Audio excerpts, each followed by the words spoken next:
kebanyakan turunannya ialah daripada BRIM kepada BSH kepada sekarang STR dengan SARA.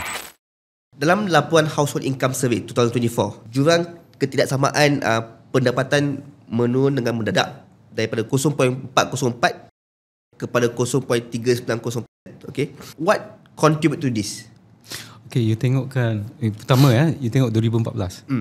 14, okay. Daripada 0.431 diturun kepada 0.401. Itu yang actually penurunan yang sebenarnya. Sebenarnya itulah impact BRIM. Okay. Dan bila kita tengok dalam tahun 10 tahun yang lepas ni kan, kebanyakan turunannya ialah daripada BRIM kepada BSH kepada sekarang STR dengan SARA. Okay. Ya.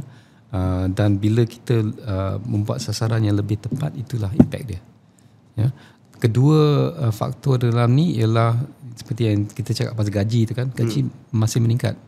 Ya. Okay. Dan bila kita tengok di mana julat mana gaji meningkat, mostly ialah actually kat bawah. So itu mengurangkan jurang pendapatan. Pendapatan ke atas actually just lebih kurang 5%. Tapi bila kita tengok the B10, B20 kadang-kadang double digit. Itu adalah impact gaji minima. Okay. So push up that one. So kita compress the wage distribution.